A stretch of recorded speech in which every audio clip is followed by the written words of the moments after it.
Hello, everybody, and welcome to another Top 10 edition of Magic Mics, proudly sponsored by our Patreon supporters and CoolStuffInc.com. You can find cool stuff in stock every day, and check out our co-sponsor, CardHoarder.com, offering the best inventory prices and delivery of cards for Magic Online. And check out our Altar Sleeve. Support the show by using the code MAGICMICS at checkout for 5% off anything in that store. I am Evan Irwin. We get started each week by saying hello to my two co-hosts, MTG Nerd Girl. Hey, guys. Good to see you. Live from Europe, Ruben Bressler. What's up, everybody? How's it going? Live from Cali. Live from California, live from my bedroom as per usual. Although I can be live from wherever you would like for me to be from, given my green screen. You could be live from space. That's right. It's true. That said, we also begin with our choice of the top comment from our last show in a segment we call Honorable Mention, where Ruben will tell us who is the most eloquent, let us know what card we did not choose as one of our top 10 Dominaria United cards. Ruben? There were some really fun comments on this, but I really liked the way that Silka, A-Y-E, Silka, sort of brought it to a nostalgic factor. They write, Liliana of the Veil is great and all. It sure is exciting. It is nostalgic with Dominaria. The first plane where it all started, though, I would say a reprint that came out all the way back in Alpha would be more suited to be labeled as nostalgic. Dragon Whelp. LSV said on Limited Resources, quote, there is a 0% chance they would ever put this text on a card, except that they literally wanted to reprint Dragon Whelp from Alpha. But for the nostalgia points, that's exactly what they did. I'll take it. Dragon Whelp is 2 red, 2 generic mana for a 2/3 uncommon dragon with flying, and has 1 red. It gets +1/+0 until end of turn. If this ability has been activated 4 or more times this turn, sacrifice Dragon Whelp at the beginning of the next end step. And that, ladies and gentlemen, was 90s Magic. Yeah. Yep. If this ability has been used a number of times is not a thing that they put on Magic cards in the last 25 years. I know that the only other one I can think of off the top of my head is Nalathni Dragon has like a decently similar ability where if you pay enough red mana, you have to sacrifice it at the beginning of the next end step. And that was the only reason why I know that exists, is because it was one of those rare book promo or convention promo Magic cards that's only expensive because it's rare. This text is not a thing. I played a ton of Dominaria when it first came out to do a bunch of videos and to prep for like my vacation and stuff. I kind of feel like I'm several weeks behind everybody else. So I don't know how good this card is, but definitely when I saw it, I was very impressed by it. The couple of times I played it, and it's definitely killed me a handful of times too. So also it's just darn cute. It's just fantastic. Yeah. I mean, the idea that you can bring back a card from Alpha, it is still good. Like in the limited format, that card did kill me, and I've killed people with it. And like, you know, the do something that looks like feels good and does good things, but you can't do it that many times is just very, very classic old school Magic design. And that said, Silka, we do appreciate you being part of the show. Congratulations to them. Please contact us on Twitter DMs for your prize at Magic Mike's Cast. Thanks again to CoolStuffInc.com for sponsoring this giveaway. And stay tuned for our top 10 list this week, as maybe you can win next week's free gift certificate, because we're pretty heady this week. Pretty heady. It's the top 10 things that changed Magic. And I'm excited to get started. I'm ready. Yeah, me too. So let's move on here to number 10. Ruben, what's your number 10? Well, my number 10 is a piece of nostalgia, not only from my history, but from specifically from one of my co-hosts' histories. On September 5th, 2006, the very first episode of The Magic Show was uploaded to YouTube. And in my opinion, that is an extremely important step, a top 10 important step in the history of Magic, of things that changed Magic. That first episode was called Cheap. You should go back and watch it just for the nostalgia factor. And I think it's extremely important. Wow. Ruben, always with the feels. I did not put myself on my list, but thank you so much. The Magic Show was a hell of a good time. It's a little bit of a blur looking back on it, you know, sometimes. And I think a lot of times it feels like right before And I was watching some of this actually the other day because they were talking about Tarmogoyf, and there's a video that Ristic Studied did on Tarmogoyf. And, I went to Pro Tour Valencia, and he talks about that and uses some of the footage in his video. And 2007 rather, was a pretty fantastic time. It kind of peaked around 2009. And this is when at that point Wizards was sponsoring the Magic Show, going all around to all the Pro Tours and talking to all the pros. And that was a lot of fun, and interviewing R&D members and stuff. And so thank you so much. That was great. But I had a lot of fun. And there was definitely some times where I'm like, I got to do it, got to write a show, make another Magic show, got to record a thing. But I kept doing it, and I'll be damned. Here I am, all this many years later. That's great. Nerd Girl, what's your number 10? So my number 10 is not necessarily a thing that changed Magic, but I wanted to note it just because it has been a big change in Magic, and it affects me and how I play Magic a lot.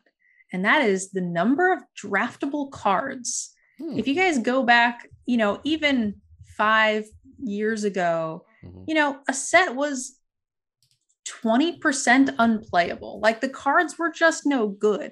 But now even the worst cards have a place in a deck, right? There is no more, you can't expect a card to ever be played because everything is kind of marginally reasonable to play in limited. So we went from, I'm noticing this more and more with set reviews too. I will have maybe 5 ones. My one is like the unplayable cards, and there's like 5 of them total.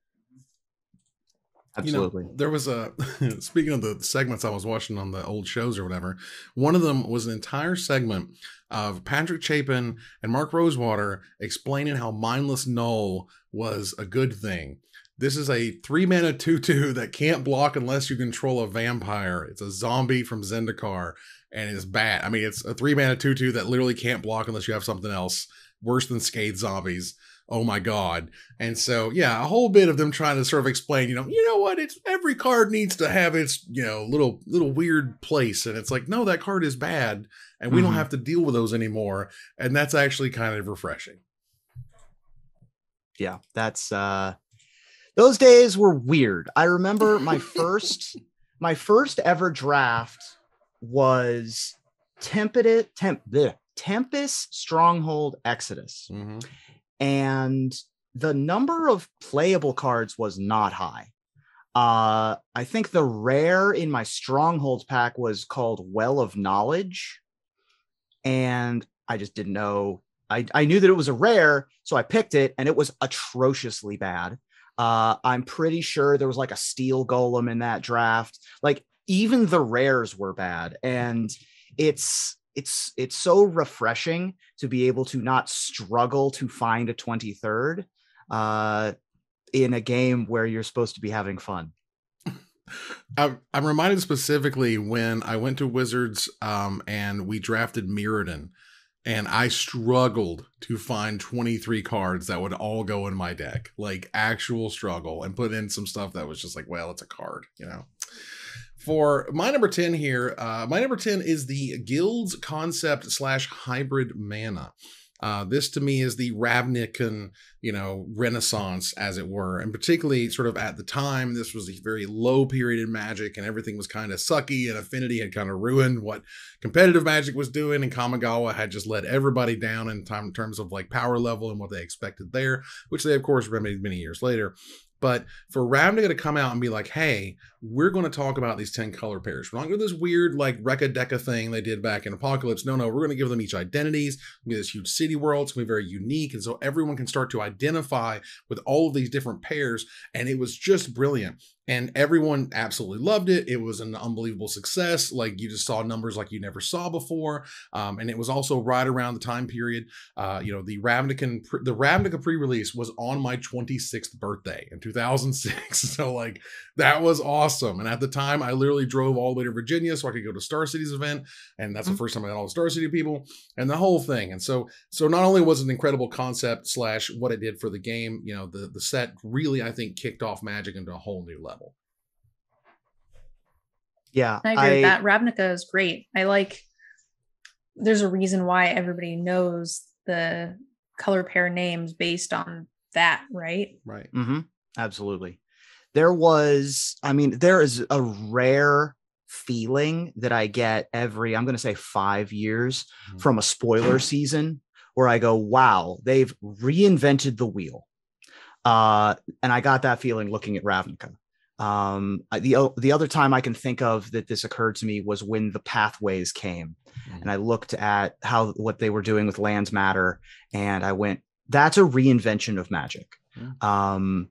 And the hybrid mana in particular is so formative now as to be, I can't even imagine Magic without it. Yeah, it's very natural. And when those things kind of come out, I think it can be, I don't know, sort of taken for granted that like, oh, we always kind of knew that hybrid mana worked and the color pairs worked. It's like, no, they had to do a whole thing and had to fight for it, had to show it that it works. And it was awesome. All right, so moving to our number 9. Ruben, what's number 9?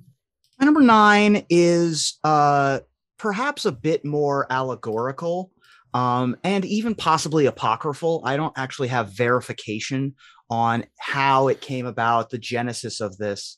But as I understand it, I have an understanding of the story, but I will say that my number 9 is Magic the Gathering players begin streaming on Twitch. That first generation of Magic content came to Twitch because of streaming services that existed already in primarily Japan and South Korea.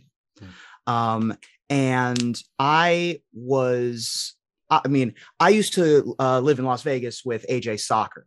And the way that he would tell the story is that people who were kind of already watching those streams in South Korea and Japan said, why is this not really a thing in North America? And then streamers like AJ, I think that one of, if not the first, was Numot. And also people like Darkest Mage, like that first generation of MTG streamers coming to Twitch. Yeah, I mean, I think the earlier, like the Numot, he did the streaming every day for a year. That became his like thing, and then he kind of took off from there. Caleb was there early. Darkest Mage was there early. And there were a lot of people who were like, well, Magic's awesome, and we can try to show Magic off. And it's tough because there were so many doubters because you can't like headshot somebody in Magic or whatever. They're like, well, people like watch this, and it's like absolutely, to see people who are the best at it, do it, like, is awesome. Now, these days, we've also found that the people who have the most fun at it are also awesome to watch and hang out with, but it was really cool at the time. Yeah, it's a little closer to watching chess, possibly, than it is to watching a headshot in some sort of first-person shooter, but I think it's fun nonetheless. I'm very thankful for it because obviously I have a job, which is great. And yeah, it's a great place to be, I think. Yeah, it's fun. It's just it always surprises me in the way that you can make a living in this wild world of ours. And there you go. Nerd Girl, what's number 9?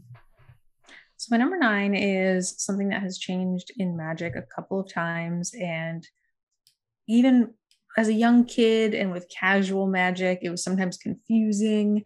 And so I thought it would be good to put on the list. And it's definitely changed a lot over the years. And that's the Legendary rule. Ooh. That has been sort of reevaluated and changed up a couple of different times. So much so that like at certain points in my casual days, I didn't necessarily know what the official rule was. It changed like 3 times. Like way back in the day, if they played a legend, you could not play your copy. And that ruled for a long time. And then that's when what was it? The Rebels screwed up the Pro Tour because it was whoever gets Lynn Civi out first, and it was a whole mess. And so then they said, okay, if you both play the same legend, then they both die.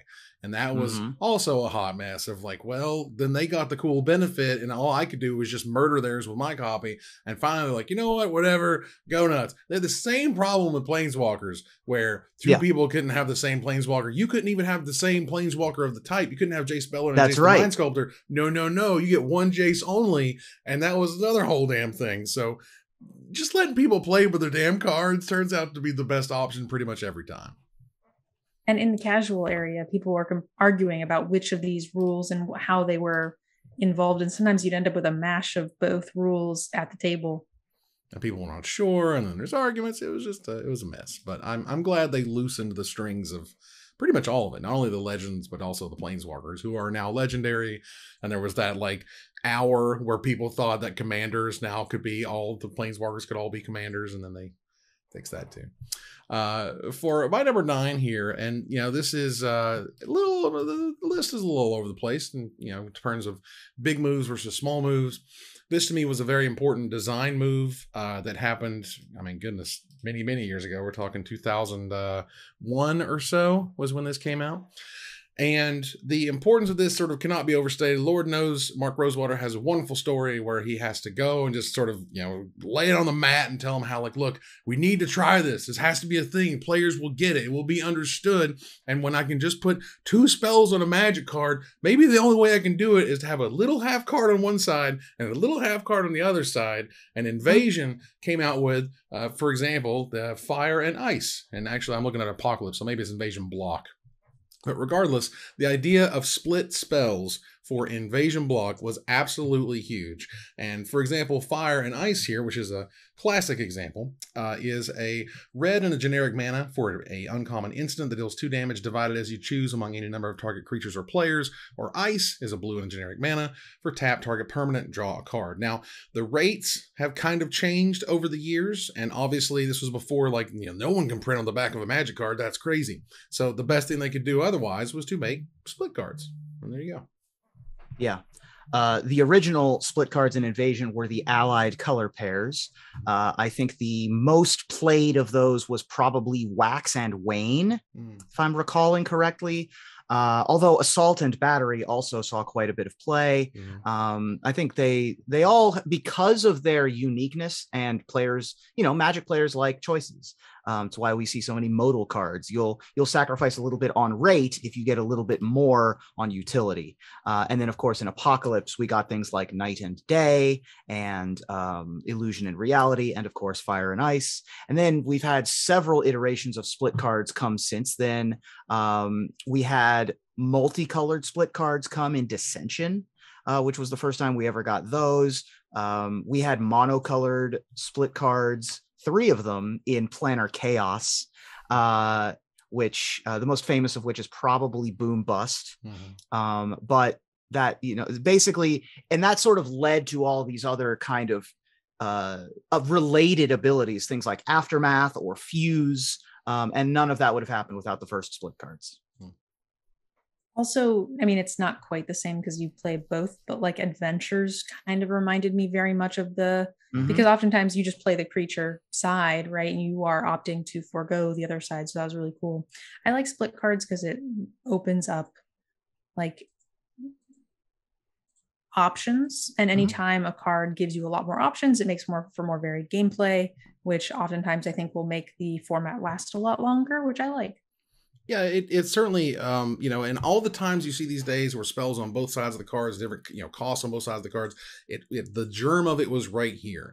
And the last bit about this, that, as you mentioned it, in Valencia in 2007 at the Pro Tour, back in the day, you could submit your deck list right before the event started. And so the word got out in Valencia about Enduring Ideal. And Enduring Ideal found enchantments, and all of a sudden, Wax Wane became a $20 uncommon for like an hour, and you could easily sell as many as you have, $20 a pop. People were dying for them. It was great. Wax Wane had a time in the sun at Pro Tour Rebels as well. It was pretty much the reason why some of those decks were splashing green, just to have a combat trick, and people were main decking Wax Wane to be able to take care of things like Rising Waters that were popular in the format. Old school Magic, everybody. Old school Magic is right. So we want to hear to number 8. Nerd Girl, what's your number 8?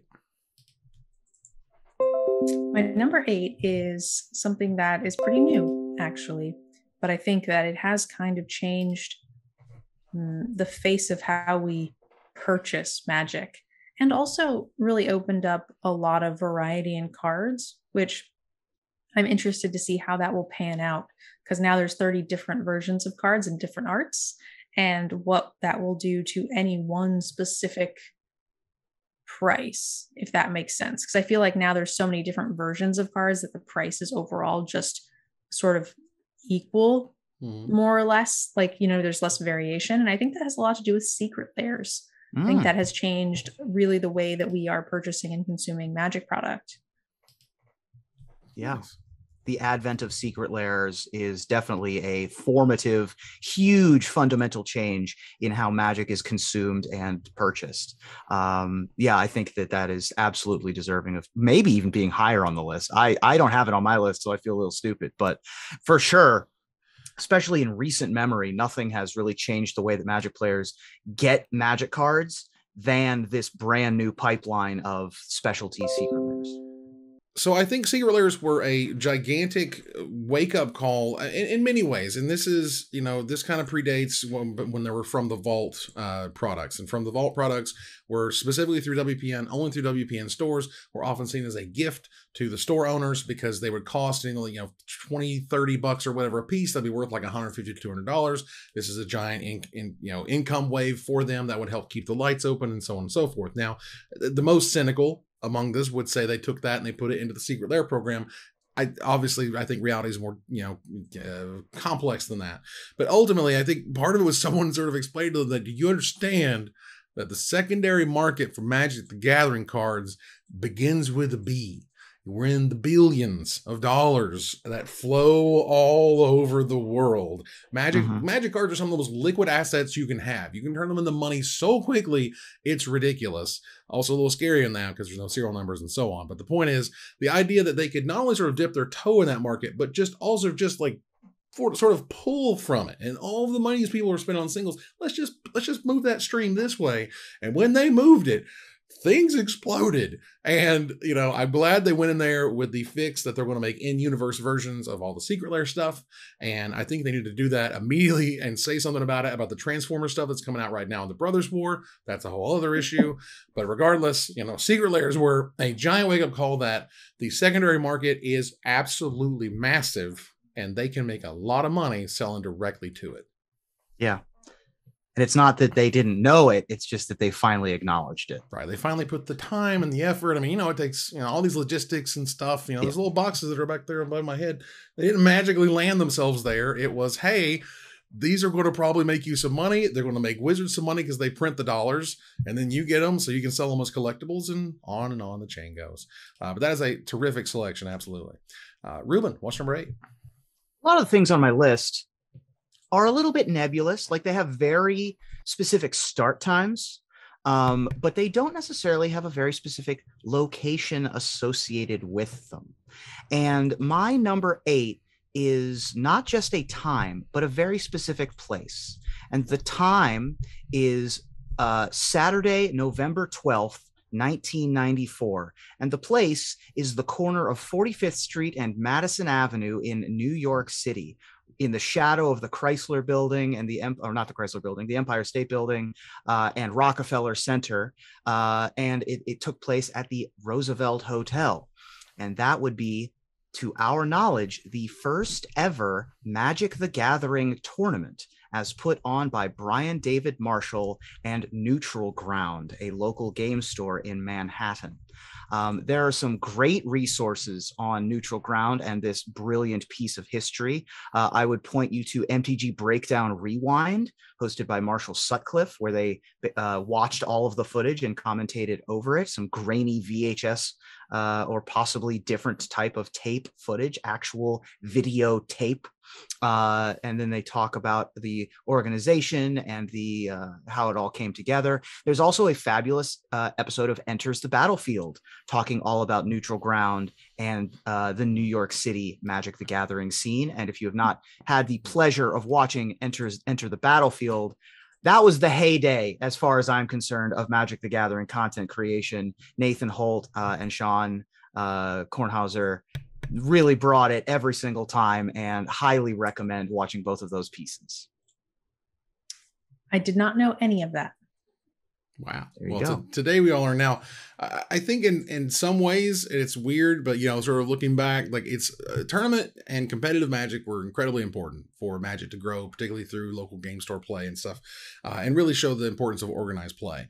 But I also think that organized play, being organized, doesn't always mean for the sharks and for the cash and the prizes, but ultimately it kind of started there. And to see that genesis of, the, people learning strategy, and like, it's so weird looking back. I could tell you when people were just like, Necropotence is the worst card in Ice Age, like stuff like that happened and rippled through tournament scenes because there just wasn't that always on. Everyone's connected. There's no Twitter, Facebook updates. There's no live feed of anything. And man, to bring it all back, it's pretty awesome. If you watch that first tournament footage, by the way, there's a number of things you'll notice in the footage. One of which is one of the players in the finals is shuffling extremely cavalierly in a way that no one would ever recommend you shuffle cards. Among the cards you can see in their deck is an unsleeved Black Lotus. So if you want to feel, there's no sleeves. In fact, sleeves used to be illegal. Yeah. Because they thought that it would be cheating to have sleeves, which is very cute. Yeah, there's an unsleeved Black Lotus. If you want to feel pain on a fundamental level as a Magic player, go watch that. There's also a bunch of dual lands visible, a Mox Ruby probably, I think, in the same deck, because I think Mono Red ended up winning the finals of that tournament. It's just a really fun time capsule. Goodness. And it's a great watch. You should check that out if you want to. So for my number 8 here, this is another old man Magic thing. And we've spoken about it, I think, before in different contexts, but just to get it in here properly. Magic was unreal, like explosive in the mid 90s, like just unbelievable. Like, obviously they sell well great here. It's a brand all over the world, but when it first got started, no one could get their hands on enough. Everyone would over ask for everything because they wouldn't get a damn thing. So eventually they said, look, we're getting 10% of what we ask for. I want 500 boxes and they get 50. And I want 500 boxes and they get 50. Well, one day, among the world of wizards, they decided, what, we're printing to demand. So how much do you want, for real? And they're like 500 boxes. And it wasn't just that they got what they ordered. And it wasn't just that any set was overprinted this way. It's that Homelands and Fallen Empires were the sets that they said, we're going to print whatever you ask for. And so they asked for the moon, and oh God, the moon sucks and the moon doesn't sell. And these days the boxes have started to go back up, of course, just due to sort of time and whatnot and collectability. But for many, many years, you could get Fallen Empires boxes for an absolute song. They could not give away Homelands boxes. Homelands packs were like weird booby prizes for various things. And it was just sad, but it also taught an incredibly important lesson to wizards, which is if you give them exactly what they ask for, might not be the greatest. You want to be a little below demand. You sure as hell don't want to be all the way over the demand to where it's a problem. So that was a wild, crazy time. Let's move on here to number 7. Nerd Girl, what you got? So my number 7 is a big change to what I think has been the biggest change in recent years to the way we play Magic. And sort of an amazing lifeline that was given to the community during the pandemic, and that is Spell Table. It has given people a chance to play outside of the card store, able to play casually, able to connect with their physical cards without needing to be in a physical space with other people, and has opened up a lot of new content in the gaming community. It has opened up a lot of people just, playing pickup games in Discords and stuff like that. So you're getting to meet a lot of new people. It sort of reminds me of the personal connections I would make in video game guilds like World of Warcraft, almost, because you're able to make connections and get a lot of one-on-one game time in with people from all over the world that you've never met. And I think it's really interesting. And I'm really glad that EDH got this, especially through the pandemic. Yeah, this was I think, the necessity being the mother of invention, right? People are like, we really, really want to play Magic, but now we're literally in lockdown. How do we make it happen? And before you know it, Ultra Pro is literally making a product that is made to hold your cell phone in a certain way to work with this very solution. And hell, Wizards bought it. They were like, that's a great idea. Let's just bring it over here, and just took the programmers and said, thanks. Yeah, I think that I mean, Magic has certainly changed a lot in the last 7 years since we began this podcast. This is probably the most fundamental change in terms of what matters, in terms of what Magic players think of as Magic. Yeah, I think you both covered it pretty good. There you go. All right. Well, Ruben, what's number 7?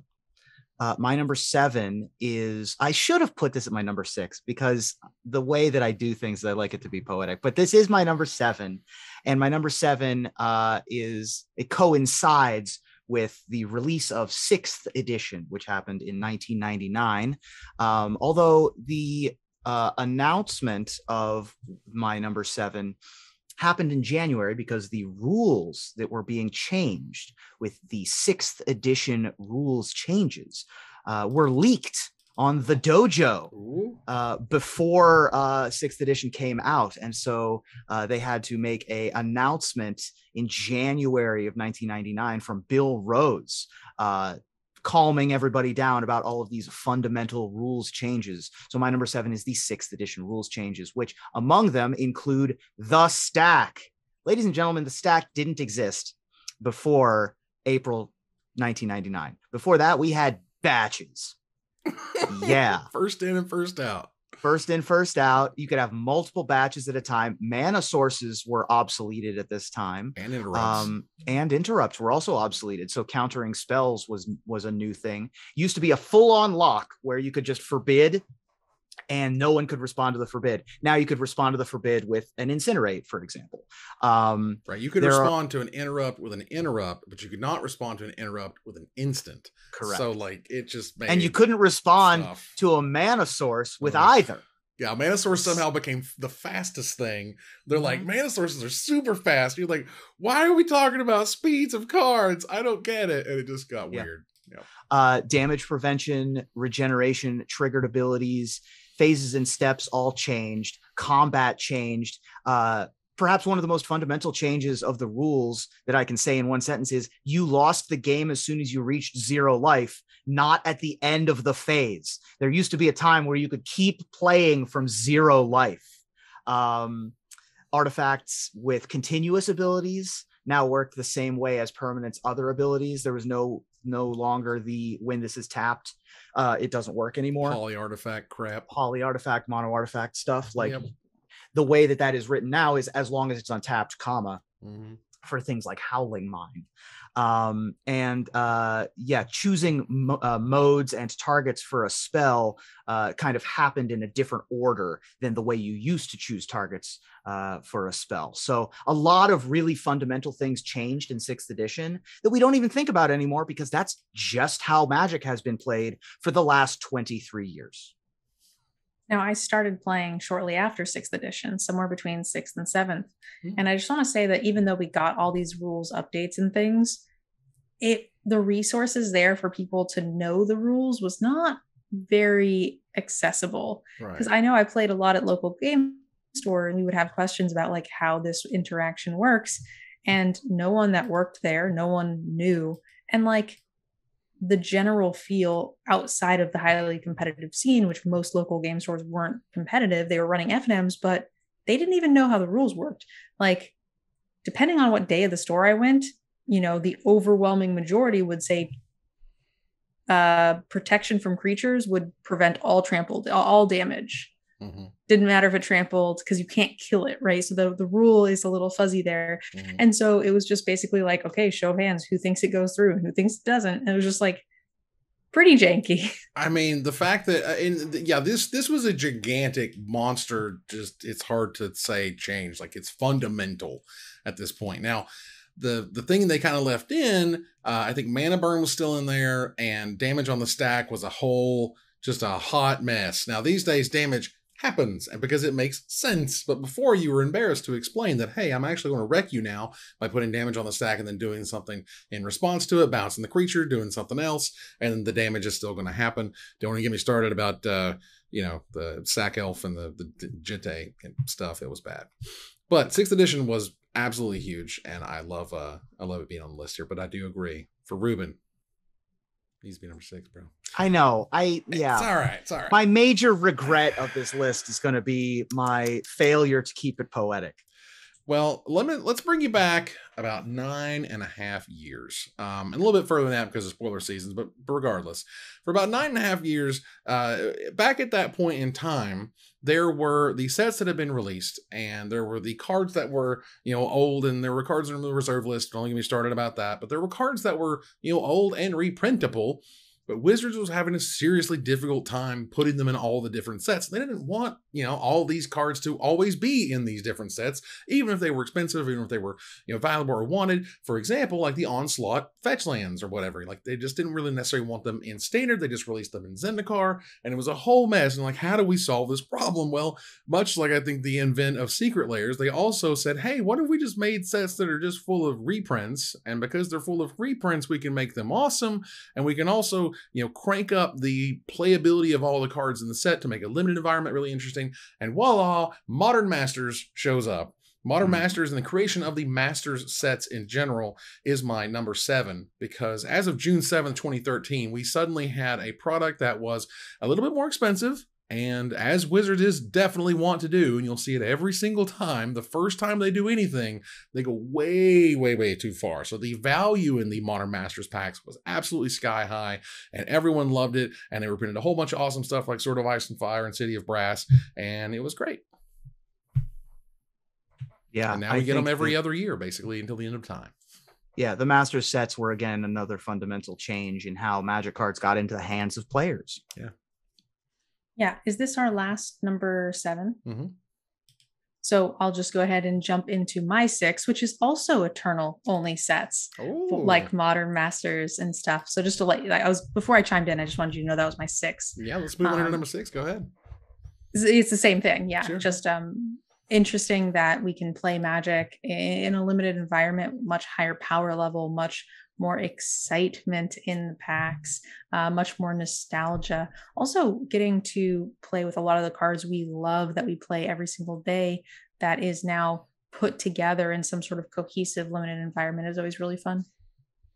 Yeah, and just the idea that you can reprint some of these cards, like from Portal 3 Kingdoms, where they shouldn't be $150 to $200. Like they should be $20, $25 mythics or whatever, and that's fine. But because they were printed when they were, because there's only X copies, be able to use them as incentives for people to get stuff out of master sets and or Secret Layers is also great.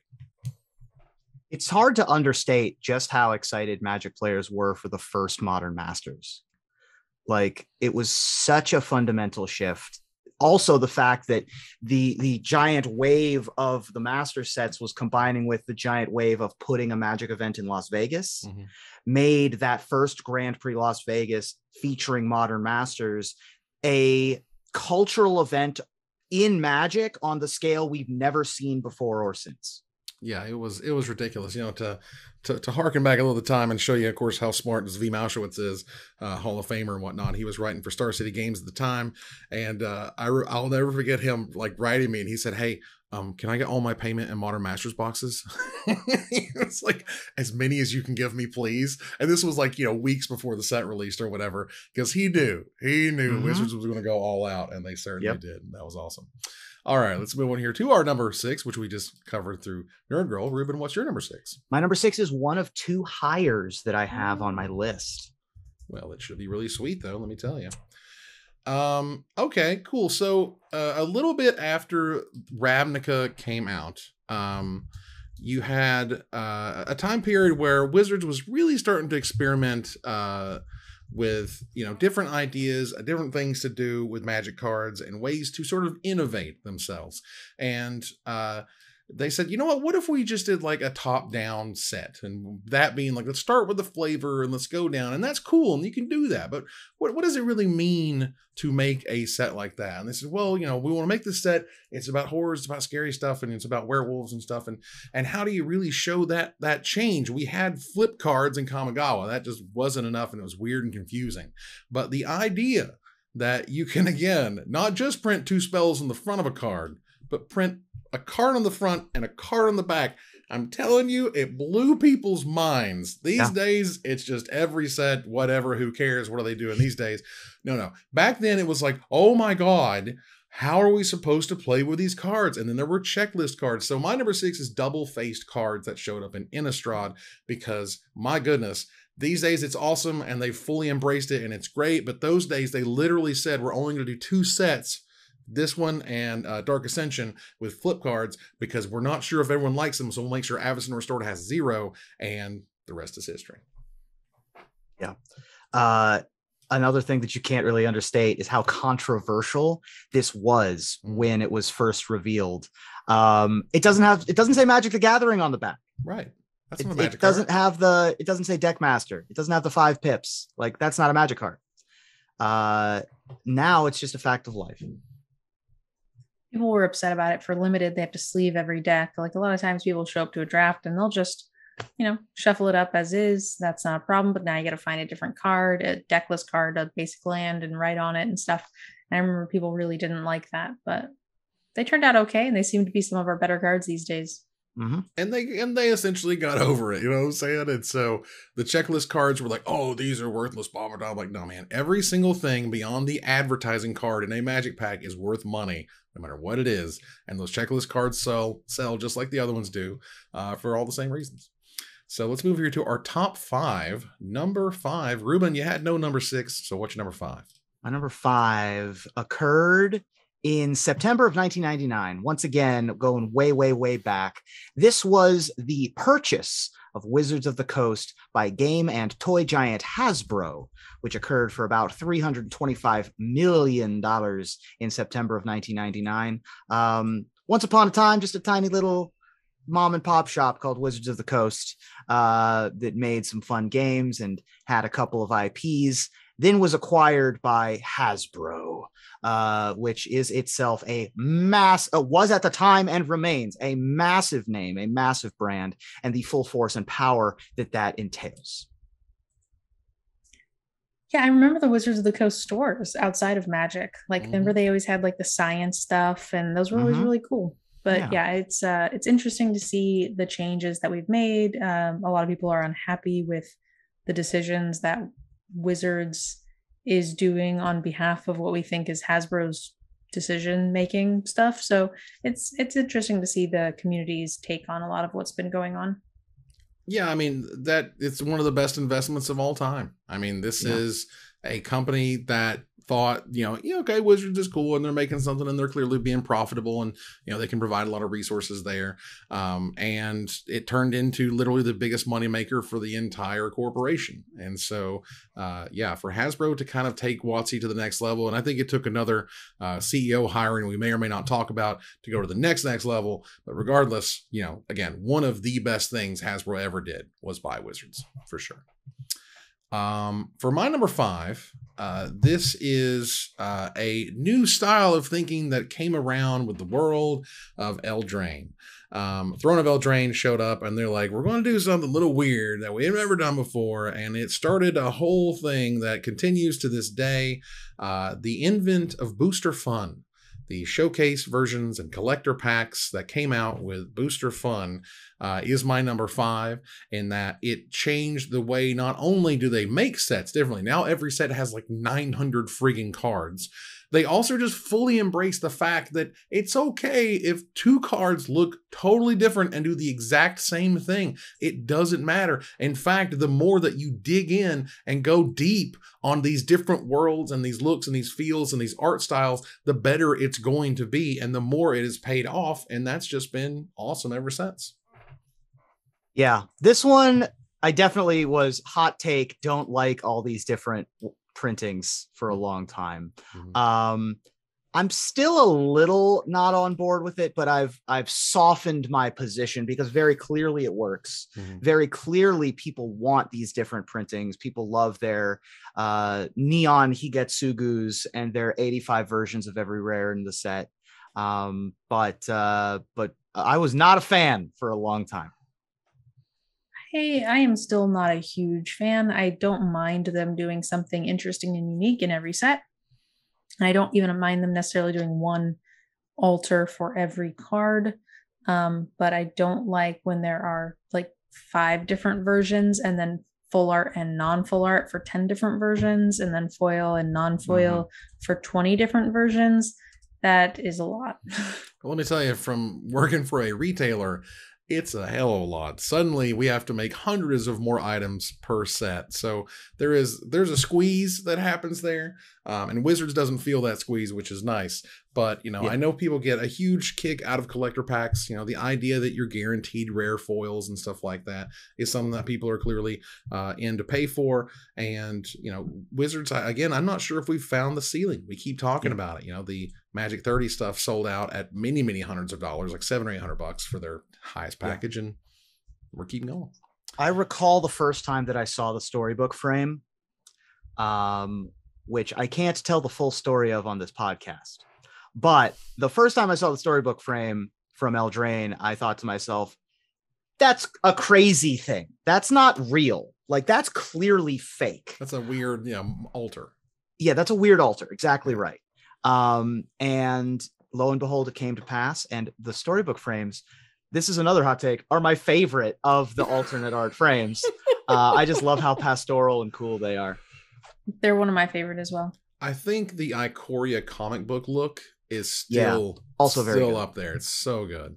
Nerd Girl, what's number 5? My number 5 will be a short one because we actually touched on it a little bit earlier. This was something that I played with back in the day and was very annoying to deal with. But also, I used it. I'm a bad guy. It's fine. But yeah, damage on the stack is one of the changes that I had listed that we talked briefly on, which I wasn't actively playing, I think, when it changed. I remember it was there. I think I took a break, again, all casual Magic. And I was just like, wait, how does this work again? And having to learn the new system was really interesting. And I think it really cleared up a lot of the gameplay. Yeah, Absolutely. I was at a was it a Champions of Kamigawa or Betrayers? It was a pre-release, and one of the first events I really sort of drove out for, and that was when they explained damage on the stack, because I was, it was like block, and that thing had an activated ability, and I was like, okay, I'm sure they're dead, right? And they're like, nope, damage on the stack, I want to do is so-and-so, and I like called the judge over. I'm like, what is happening here? Yeah. They had to explain it for me. Yeah, Sakura Tribe Elder was the probably the greatest hero / villain of damage on the stack existing. It was just an incredibly powerful card before, even though it's still incredibly good. Mog Fanatic being another all-star, basically trading with every 2-drop, sometimes 3 drops. When they changed that, I certainly wasn't happy as someone who loves onboard tricks and, wanted to get full value out of everything. They're taking something away from me. Morphling, but obviously it's a Morphling. Yep. That's another great one where you could pump it up to a 5/1, damage on the stack, make it an 0/12. And it fights like normal now, which I think, having had the benefit of hindsight, is much better. It weirdly rewarded like the most hardcore of us, which was great, but it made everyone else either confused or upset, and neither of those things are good. So yeah. My number 4 is another one that has a specific location, although I would love to know what the specific location is. It's somewhere in Los Angeles. We don't know exactly where. I'm sure that it could be discerned. This information is out there somewhere. But once upon a time, in like 1995-ish, 4 maybe, there was a writer of television named Mark Rosewater, and he lived in Los Angeles, and he was a staff writer on the show Roseanne. And while working as a freelance writer, he took a job at a local game store to try to get some social contacts. And while working there, he found out about Magic the Gathering from a customer. My number 4 is that interaction. Rosewater finds magic. Rosewater finds magic from a customer while working at a store. That is fascinating to me. And then, flash forward to 1995, where he started working for Wizards of the Coast, making puzzles for the Duelist, and, publishing a million articles and puzzles and things like that. Yeah, that is a pretty important moment for sure.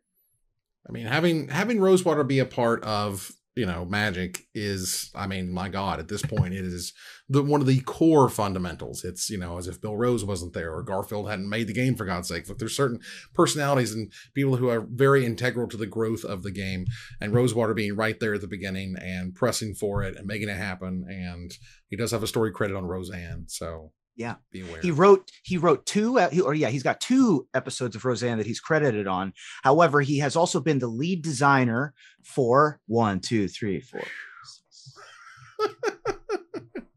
Double-digit sets is what he's trying to say. He's still counting. 30 sets. 30 sets as lead designer and 1 set as sole designer. The only credited designer in Unglued. This is true. It was his entire baby, start to finish. Nerd Girl, what's number 4? My number 4 is a thing that I was not there when I took a break from Magic at one point and came back, and someone played this, and I was very confused, and I thought this was not a real thing, and I didn't understand how it worked, and it was a lot for me to get my head around because I wasn't there when it first came out, when it was spoiled, when we talked about the rules. Someone just slammed a planeswalker on the table, and I was just like, what is this? This is not a real thing. I refused to acknowledge this card's existence, and it was very powerful, and I was very upset, and I thought they were ruining Magic, and I still am not a huge fan. Yeah, this was actually one of my... Also a hot take. Yeah, this is also one of my higher listings here, but there must have been a mistake of some sort. But regardless, we'll talk about it. Planeswalkers was the answer to the question of who is your Mickey Mouse? Who's the Mickey Mouse of Magic? And they went, oh, there's a storyline. And they said, no, who is the Mickey Mouse of Magic? And they could not answer that question. And so they said, okay, let's look at, some psychographics and let's figure out, who's the Planeswalker everybody wants to be. That should be Jace. And beyond that, you have fiery personalities, and you got the angry grunt strongman guys, and the whole bit of the 5 different planeswalkers as they came to be. But like Magic, there's a line in the sand of planeswalkers and no planeswalkers, and we actually just passed that line of the game has existed now with planeswalkers in it longer than it has without it. So what number was this for you, Nerd Girl? 4. This was 4. 4. Evan? Number 2. This was my number 6. Aha. The original Lorwyn 5 Planeswalkers. To think of, I really like the concept of the design of the original Lorwyn 5 being that the 5 types of Magic player are emo kid, goth person, right, angry, fiery, creative, himbo, and cat person. Like, that's very funny to me. Of like, these are the 5. This should definitely be our first 5 because these are our Mickey Mouses and who we want our players to identify with. That tickles me to no end. The thing I think I enjoyed, particularly early in the lifespan of Planeswalkers, is that no one could evaluate them correctly, like at all. For the first 5 years of Planeswalkers, almost everyone got every Planeswalker wrong. Like, it had to be stupidly obvious it was great, or no one knew it was good at all. Yeah.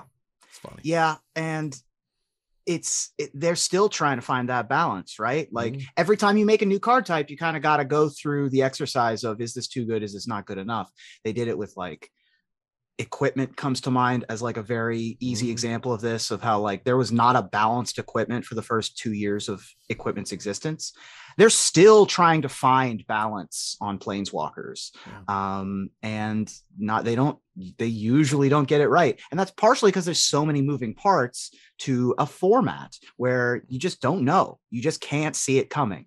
Some of them, they're obvious. Some of them, they're not. But most of them, who knows what ends up being powerful. The end of my side of that story is I no longer loathe them, but we can coexist. They are a hell of a menace in Limited, though. They are, I mean, it's bad enough in Constructed when like everything becomes about the Planeswalker, but in Limited, it's like everything becomes about the Planeswalker the second it hits the table. It just a lot of times Planeswalkers will just undo the last 30 minutes of gameplay, and I'm just like, oh, okay. Yeah. Great. I do know that there is at least one person, I don't remember who they are. They have a pre-Planeswalkers cube. Like their cube starts and ends, or their cube starts with alpha and ends with Future Sight. I know this because they've crossed off the word Planeswalker and crossed off the word tribal on the Tarmogoyf that is in their cube. Oh, for God's sake. All right, fine. Be that way. It's very funny. I think it's neat. You know, the idea that you have a card type that creates small incremental advantages that can't be too much, but need to be enough to make it interesting or include in your deck or whatever. You know, Wizards has certainly made Planeswalkers fun and exciting and kept them that way. And I think that's something to be proud of, because it could have ran out of steam a couple years in and be like, these Planeswalkers suck. Let's do something else. That said, for my number 4, the invention of an entire different card type is definitely worthy. But not only do you have a card sort of type, what if you just changed what the card looks like and is made of for every single card, such as the creation of foil cards in booster packs? This goes all the way back to Urza's Legacy was the first set to feature the foil cards in the booster packs, and Urza's Saga pre-releases was the first foil card that would be in the Lightning Dragon that was provided to everyone who played in the pre-release. Back in the day, you used to give everybody the same card in pre-releases as their promo. And so the idea that you now have foils and non-foils was absolutely huge. And these days, foils are not as special. If you just got in Magic in the last couple of years, you're like, foils are whatever. You know, I can buy a foil almost for the same price as a non-foil. Well, that's not the same thing back in the day. You got one foil rare per booster box of Magic, and that was it. There's no collector packs.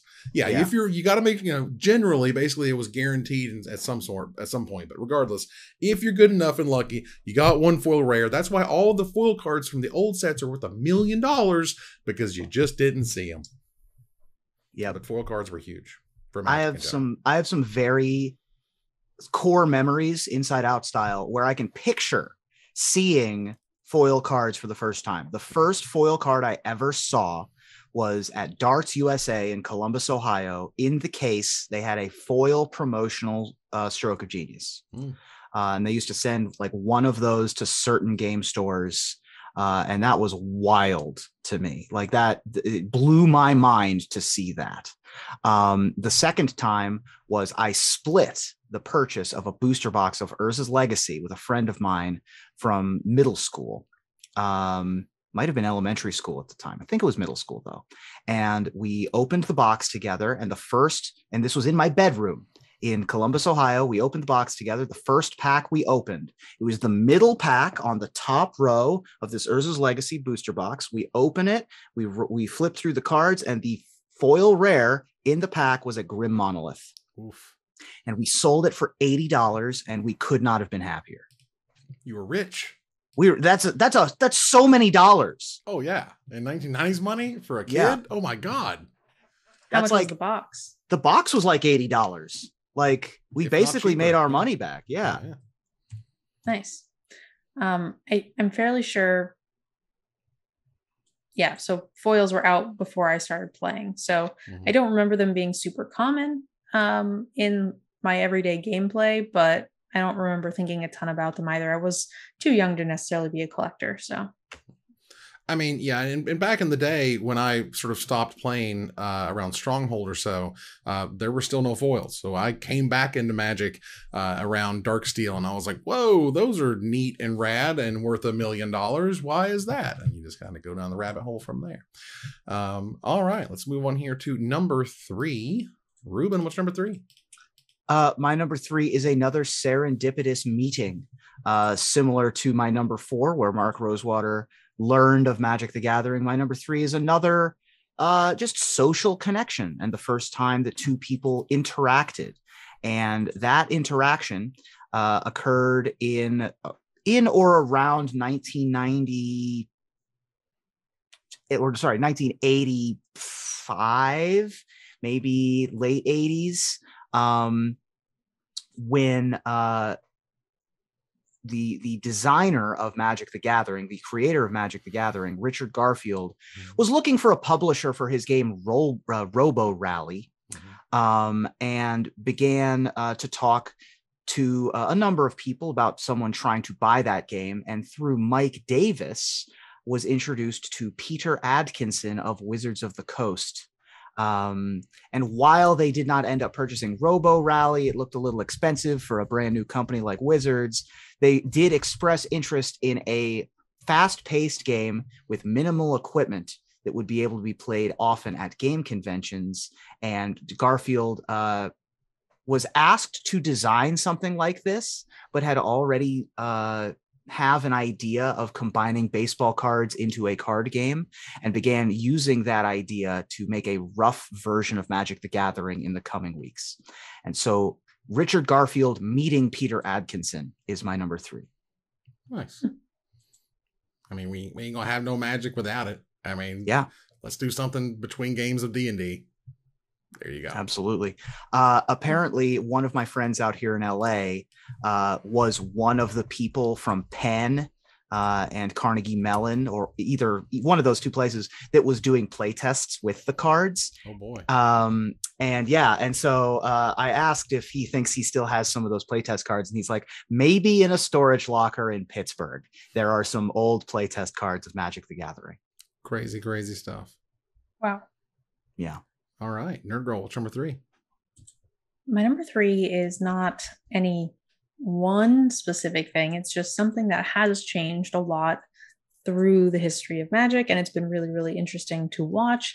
Even as a kid, one of the first things that my mom got and found for me was a VHS of the World Championship from, I believe, 98. And I watched that and thought it was like super cool. So yeah, pro Magic and the ebbs and flows that have come with it have been incredibly interesting to see. And I think it has shaped how we play Magic every step of the way. You know, the people who don't like competitive Magic really don't get it. And they don't seem to have or understand that sort of drive that pushes people to do that, and the whole sort of economy, sort of like community around it. And I understand that, in that if you're looking at a game as a thing to do for fun, and it's only fun and it should be fun, and that's fine. And I also understand that should they have put all of their marketing dollars into the top 2% of players for as long as they did, I don't know. But I know that there was a part of the organized play of Magic, which is the competitive half of Magic, that led it to drive through stores for people to sort of have something to do and ways to play Magic, and for it to grow in that manner. You know, I want Pro Magic to thrive. I want awesome broadcasts that create great products. But if we're going to have more mythic championships that look like dog crap, like, what are we doing? Like, let's invest in this and make it special, because right now it feels like there was a like, let's go esport, and then it's kind of back to afterthought because the RCQ laissez-faire stuff going on, and the crazy people finding out they have to buy entries into conventions in order to play their regional and stuff. And it's just, what's going on with Pro Magic right now? I do think that this is not a binary state where either Pro Magic makes sense to be all of their marketing and nothing should support Pro Magic. I think that there is a middle ground that needs to exist. I definitely can see why Magic took its focus away from its professional players. I can also see why, way before that, Magic made sure to invest in its professional scene. And that ebbs and flows based on what Magic requires and how many players there are and what money they have. At present, I think it's correct to not invest primarily in its top 2%, in its top 1%, based on the growth of the game. However, as the game expands and grows, and if it becomes even bigger and something it shows no signs of slowing down, it certainly has only ever grown. So there will come a point where bringing the tournaments back to Twitch just makes sense, right? Bringing those live events back is going to make sense, because sure, it is the top 2%, but here in 2022, it's 30 million players. In 2030, if the game's still happening, it could be twice that many. It could be 4 times that many. It's never shown signs of slowing down. I don't see why it couldn't have that many people. And if it has that many people, a number of them, 4 times as many, are going to want Pro Magic to watch. So there's going to come another breaking point, and we're going to get that scene back. You know, I think ultimately in terms of, you know, pro Magic, I would love to see it thrive, and it's always been just weirdly kind of frustrating. I also understand from their point of view, what Wizards did was they spent less and less on professional Magic, on high level Magic, and the game just kept growing. You know what I mean? The numbers kept going up. So the more they pulled that back, the better the game did. You know, that just says you should keep pulling back, and that's kind of what they did, and to the point, you know, the rest of it happened. All right, let's see here. My number 3, hoo boy, this could certainly replace my number 2 with my Planeswalkers if I wanted to. Very, very close. I love, it's one of those things that it's important in Magic history. It's important that this changed. This is a fundamental, this is a milestone that you'll never get across from the beginning of Magic to when this thing existed to the fact that everyone absolutely friggin' hates it. It's the reserved list. I hate the reserved list. I think it was dumb. I think it was a terrible idea. I also understand, because I was there and I lived through it, that people were losing their minds that their $20 killer bees that they bought are now worth $25 or whatever. And all of these cards in Chronicles looked like trash. They were all whiteboarded versions with the freaking symbols. It was just ugly and weird and no one liked it. The values of all these cards were tanking. And this is the early days of Magic, when the game been around like 4 or 5 years, and people were like, well, this game is just going to go right in the dirt. Why am I spending money on these Moxes and Lotuses and whatever if they're just going to willy-nilly print whatever they want? So instead of making something that said, you know, we're not going to reprint them for 10 years or 20 years or whatever, they said, these cards we are never ever going to reprint. And mother of God, that was dumb. They could have said 50 years, you know, something crazy in 1997 or whenever this thing showed up, and it would have been fine. But no, forever and ever, we are stuck with this dumb thing. And what blows my mind the most to this day is I will talk to the wonderful people of Wizards of the Coast, and a lot of them, they think it's fine. They think it's good. There's not even this giant push to get rid of it inside the company, is what I hear over and over and over again. I don't understand that. You know, reprint what you can. A beta Birds of Paradise ain't getting any cheaper with a new printing in the next set. But here we are with this damned thing that's going to be a chain around the game for as long as it exists. Yeah. I mean, there are ways. Well, first of all, the reserved list as it exists means that I know what promissory estoppel is. There and a bunch of other random legalese garbage. But hey, a good news. I have a good news for you. A good news is the fact that tournament Magic is less of a focus and less focused, less important. Means that one of the factors of the reserved list may soon not be as big of a factor. And that factor is the subheading on tournament legality. The official commentary on the reserved list is that, quote, all policies described in this document apply only to tournament legal Magic cards. So they could print non-legal, non-tournament legal versions of Magic cards, and that would not interact with the reserved list. Just saying. I don't know. The whole thing makes me sad. So we can have all the power for our EDH decks, which is the way Magic is seeming to be going. So that would be fine. I don't know.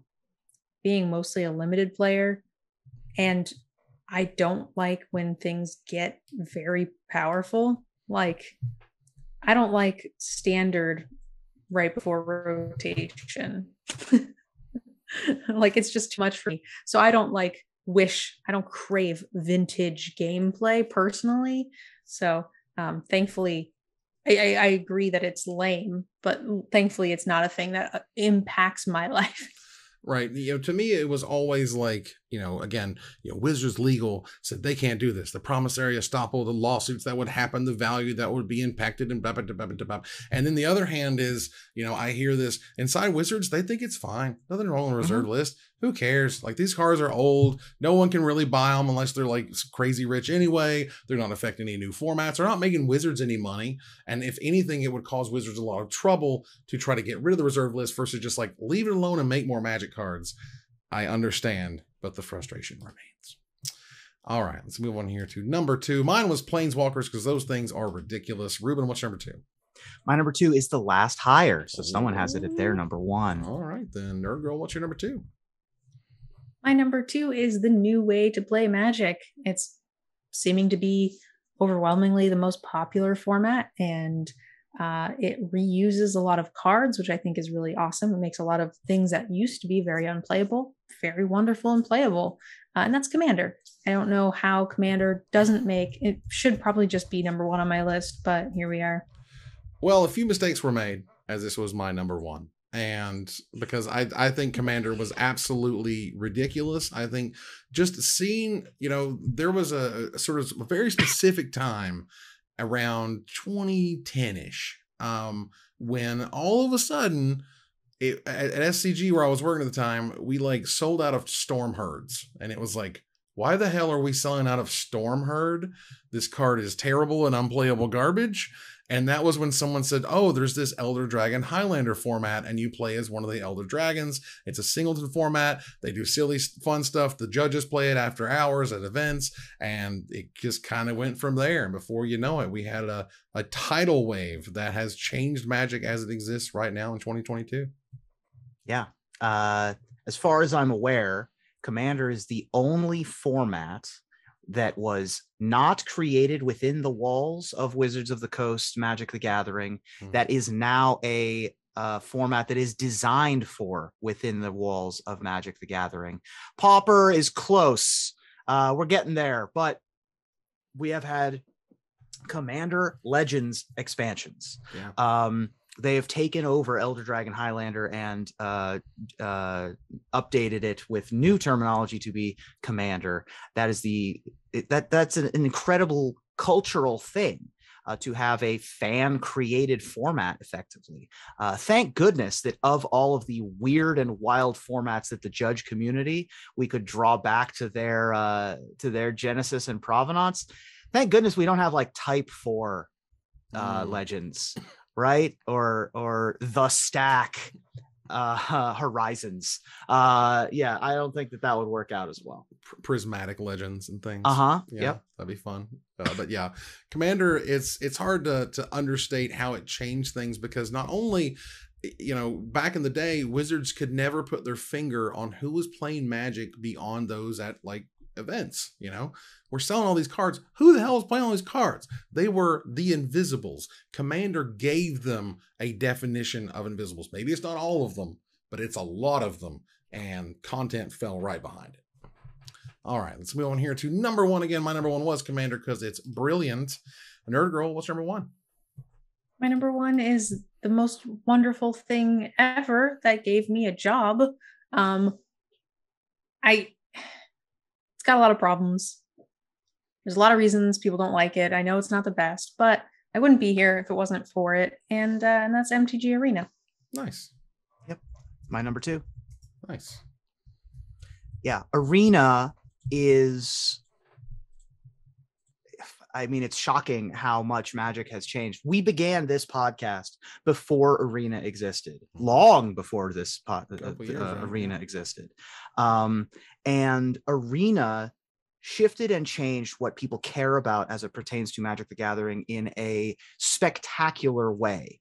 Pretty much everything on our list, maybe half of the things on our list, are looked at through a different lens now because Arena exists. The pro scene, reprint policy, the list goes on and on of things that are like, well, how does this pertain to Arena? And it makes things, it was such a monumental shift in culture and money and the popularity of the game and how we consume the game and where you could watch the game and who was playing the game. as to be an entirely different game and an entirely different culture. I mean, this was the payoff from hiring Chris Cox from Microsoft, is that, and you know, I was there. I listened to like the quarterly meetings where they're like, this is going to be Magic. This is not going to be some halfway version like Duels of the Planeswalkers or whatever, where some cards were left out or some things weren't available. And for me, like, I just have to trust that they are working on multiplayer arena functionality, because that's the last hurdle. Once you can play 4 players on Arena, the game is over. You have everything you need from now until the end of time for that thing to just churn dollars out over and over again. I absolutely loved it. I thought it was brilliant from where it started to where it is now. If it could let me pick my basic lands, for God's sake. It has its faults. It's not perfect, but it is damn good Magic, and I really enjoy it. And the advent of Best of One is actually another that too comes right behind Arena, because that Best of One thing and that hand smoothing and that picking the best 2 hands thing and being able to actually play a game of Magic every time you want to play a Best of One and not just get mana screwed and die, like, that was a huge thing, like it or hate it. A quick 1A shout out to Magic Online, without which Arena would not have ever been created. Yeah, it was weird and kind of ugly, but it's our baby and we love it anyway, and it's still there, chugging right along. Ruben, what's number 1? It's the Hydrox cookies of Magic the Gathering, where it came first, but then Oreos took over. That was a weird analogy, and now I'm going to not talk about it anymore. All right. Food so analogies, my number 1 is it's to me to bring it to the old school once again, right? Because yours was Arena, and what was your number 1, Evan? Commander and Arena, relatively more recent. And I've talked about this at length on a number of other shows, and I've talked about it on Magic Mike's a couple of times when it's come up. But the fact that Magic the Gathering was a fad and then persisted cannot be understated. Most things that are fads die. Most things that have a bubble pop. Magic the Gathering avoided being a fad and made a stable economy.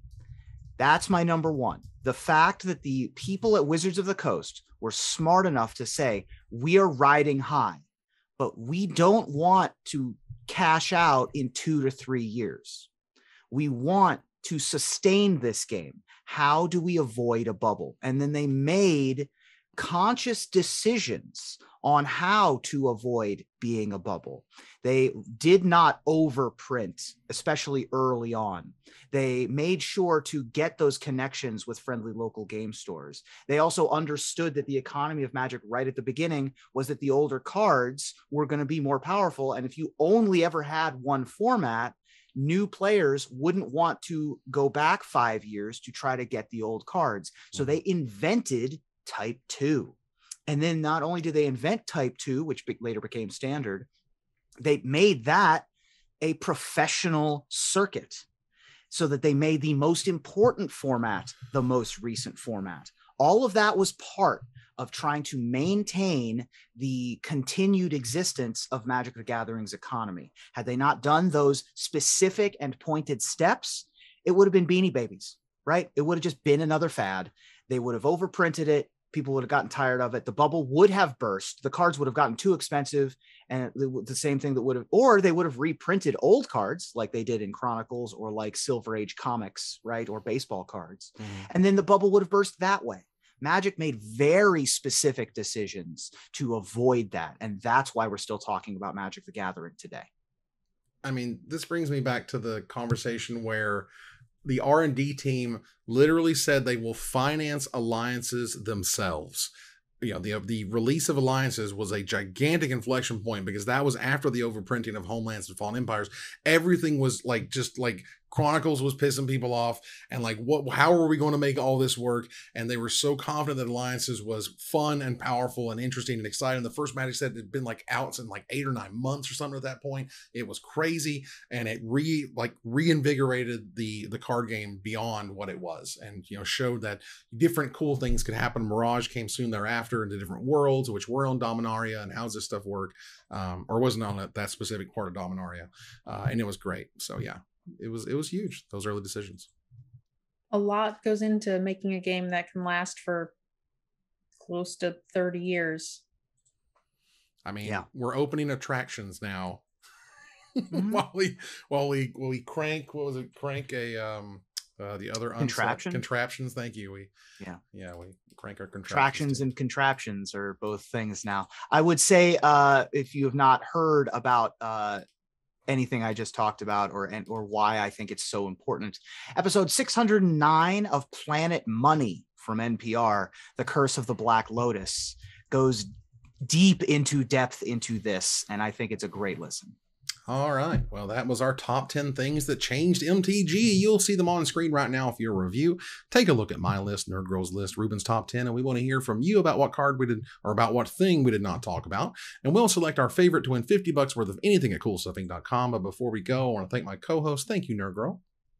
Thanks for having me, guys. Thank you, Ruben. Thank you, and have a safe trip back to the States, Nerd Girl. Yeah, come back to the old US of A. All right.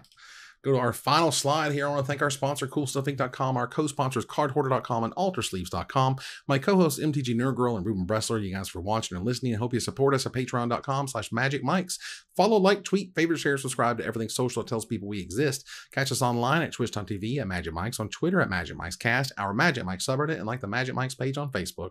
Or join us here next week, same time, same place, for another episode of Magic Mikes. Good night, everybody.